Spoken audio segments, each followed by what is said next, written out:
ಎಲ್ರಿಗೂ ನಮಸ್ಕಾರ. ನಾನು ಇವತ್ತಿನ ವಿಡಿಯೋದಲ್ಲಿ ಬುತ್ತಿಯನ್ನು ಮಾಡೋದು ತೋರಿಸ್ತಾ ಇದ್ದೀನಿ. ತುಂಬ ಸಿಂಪಲಾಗಿ ಮಾಡೋದು ಇದು ರೆಸಿಪಿ. ಇದು ಚಟ್ನಿ ಪುಡಿ ಉಪ್ಪಿನಕಾಯಿಗೆಲ್ಲ ತುಂಬ ಚೆನ್ನಾಗಿರುತ್ತೆ. ಈ ಬುತ್ತಿಯನ್ನು ರೊಟ್ಟಿ ಹಬ್ಬದಲ್ಲೆಲ್ಲ ಮಾಡ್ತೀವಿ ಇದನ್ನು ನಾವು. ಬನ್ನಿ ಆಗಿದ್ದರೆ ಯಾವ ಥರ ಮಾಡೋದು ಅಂತ ನೋಡೋಣ. ನೋಡಿ, ನಾನು ಫಸ್ಟು 1 ಕಪ್ ಅಕ್ಕಿದು ಅನ್ನ ಮಾಡಿಟ್ಕೊಂಡಿದ್ದೀನಿ. ಸ್ವಲ್ಪ ನೀರು ಜಾಸ್ತಿ ಹಾಕಿಟ್ಕೊಂಡಿದ್ದೀನಿ. ಇದಕ್ಕಿನ್ನು ಒಗ್ಗರಣೆಗೆ ಎಣ್ಣೆ, ಸಾಸಿವೆ, ಜೀರಿಗೆ, ಆಮೇಲೆ ಚಿಕ್ಕದಾಗಿ ಕಟ್ ಮಾಡ್ಕೋಬೇಕು ಎಲ್ಲ ತರಕಾರಿನೂ. ಹಸಿಮೆಣ್ಸಿನ್ಕಾಯಿ ಖಾರಕ್ಕೆ ಒಂದೆರಡು, ಆಮೇಲೆ ಒಂದು ಈರುಳ್ಳಿನೂ, ಕರಿಬೇವು, ಆಮೇಲೆ ಇದು ಬೆಳ್ಳುಳ್ಳಿನೂ ಅಷ್ಟೇ ಚಿಕ್ಕದಾಗಿ ಕಟ್ ಮಾಡ್ಕೊಂಡಿದ್ದೀನಿ. ಶುಂಠಿ ನೀವು ಬೇಕಂದರೆ ತುರ್ಕೋಬೋದು, ಇಲ್ಲ ಅಂದರೆ ನಾನು ಈ ಥರ ಚಿಕ್ಕದಾಗಿ ಕಟ್ ಮಾಡಿ ಇಟ್ಕೋಬೋದು. ಆಮೇಲೆ ಕೊತ್ತಂಬರಿ ಸೊಪ್ಪು ಅಷ್ಟೇ ಚಿಕ್ಕದಾಗಿ ಕಟ್ ಮಾಡಿ ಇಟ್ಕೊಂಡಿದ್ದೀನಿ. ಆಮೇಲೆ ಮೆಣಸನ್ನು ಜಜ್ಜಿಟ್ಕೊಂಡಿದ್ದೀನಿ, ಪೌಡ್ರ್ ಮಾಡಿ ಇಟ್ಕೊಂಡಿದ್ದೀನಿ. ಆಮೇಲೆ ಇದಕ್ಕೆ ಕೆನೆ ಮೊಸರು ಬೇಕು. ಕೆನೆ ಮೊಸರು ಹಾಕೋದ್ರಿಂದ ಟೇಸ್ಟ್ ಚೆನ್ನಾಗಿ ಬರುತ್ತೆ. ಆಮೇಲೆ ಒಂದು ಅರ್ಧ ಟೇಬಲ್ ಸ್ಪೂನಷ್ಟು ಬೆಣ್ಣೆ ತೊಗೊಂಡಿದ್ದೀನಿ. ಇನ್ನು ರುಚಿಗೆ ತಕ್ಕಷ್ಟು ಉಪ್ಪು. ಬನ್ನಿ ಆಗಿದ್ದರೆ ಯಾವ ಥರ ಮಾಡೋದು ಅಂತ ನೋಡೋಣ. ನೋಡಿ, ಫಸ್ಟ್ ಇವಾಗ ಒಂದು ಬಾಣಲಿ ಬಿಸಿಗಿಟ್ಟು ಒಂದು 2-3 ಟೇಬಲ್ ಸ್ಪೂನ್ ಎಣ್ಣೆ ಹಾಕ್ತಾಯಿದ್ದೀನಿ. ಎಣ್ಣೆ ನೋಡಿ ಬಿಸಿ ಆಗ್ತಾಯಿದೆ. ಎಣ್ಣೆ ಬಿಸಿ ಆಗ್ತಿದ್ದಂಗೆ ಒಗ್ಗರಣೆಗಾಗಿ ಸಾಸಿವೆ ಜೀರಿಗೆ ಹಾಕೋಣ. ಸಾಸಿವೆ ಜೀರಿಗೆ ಎಲ್ಲ ಚಟಪಟ ಅಂತ ಸಿಡಿದ್ಮೇಲೆ ಕರಿಬೇವಿನ ಚಿಕ್ಕದಾಗಿ ಕಟ್ ಮಾಡ್ಕೊಂಡಿದ್ವಿ ಅಲ್ವಾ, ಕರಿಬೇವು, ಹಸಿಮೆಣ್ಸಿನ್ಕಾಯಿ, ಈ ಬುತ್ತಿ ಅನ್ನಕ್ಕೆ ಎಲ್ಲ ತರಕಾರಿನೂ ಅಂದರೆ ಈರುಳ್ಳಿ, ಮೆಣಸಿನ್ಕಾಯಿ ಎಲ್ಲ ಚಿಕ್ಕದಾಗಿ ಕಟ್ ಮಾಡ್ಕೋಬೇಕು. ಕರಿಬೇವು ಅಷ್ಟೇ. ನೋಡಿ, ಇವಾಗ ಕರಿಬೇವು ಮೆಣಸಿನ್ಕಾಯಿ ಫ್ರೈ ಆದಮೇಲೆ ಈರುಳ್ಳಿನ ಹಾಕ್ಕೊತಾ ಇದ್ದೀನಿ. ಈರುಳ್ಳಿನ ಹಸಿದೇ ಹಾಕಿದರೆ ಅದು ಸ್ಮೆಲ್ ಅನಿಸುತ್ತೆ ಮಧ್ಯಾಹ್ನಕ್ಕೆ ಎಲ್ಲ ಒಟ್ಟು ಒಂದು 2-3 ಅವರ್ಸ್ ಆದಮೇಲೆ.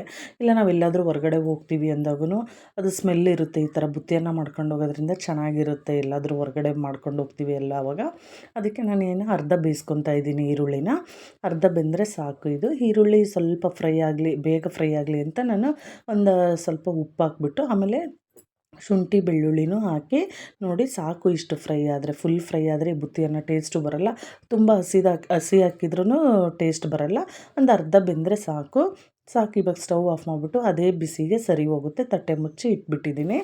ಇವಾಗ ನೆಕ್ಸ್ಟು ಒಂದು ದೊಡ್ಡ ತಟ್ಟೆ ತೊಗೊಂಡು ಅನ್ನ ಮಾಡ್ಕೊಂಡಿದ್ವಿ ಅಲ್ವಾ, ಈ ಅನ್ನ ಹಾಕ್ಕೊಳ್ಳೋಣ. ಈ ಅನ್ನ ಹಾಕ್ಕೊಂಡು ನೀಟಾಗಿ ಇದನ್ನು ನಾದ್ಕೋಬೇಕು ಅನ್ನನ.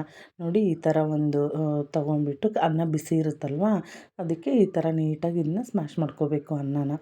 ಎಲ್ಲ ಚೆನ್ನಾಗಿ ಹೊಂದ್ಕೆ ಆಗುತ್ತೆ ಈ ಥರ ಮಾಡ್ಕೊಳ್ಳೋದ್ರಿಂದ. ಆಮೇಲೆ ಸ್ವಲ್ಪ ಬೆಣ್ಣೆ ಇತ್ತಲ್ವ, ಆ ಬಿಸಿ ಅನ್ನಕ್ಕೆ ಹಾಕ್ಕೊಂಡ್ರೆ ಬೆಣ್ಣೆನೂ ಎಲ್ಲ ಕರಗಿ ಅದು ಫ್ಲೇವರು ಟೇಸ್ಟ್ ಚೆನ್ನಾಗಿ ಬರುತ್ತೆ. ಹಾಕ್ಕೊಂಡು ನೀಟಾಗಿ ಎಲ್ಲ ಈ ಥರ ನಾದ್ಕೋಬೇಕು.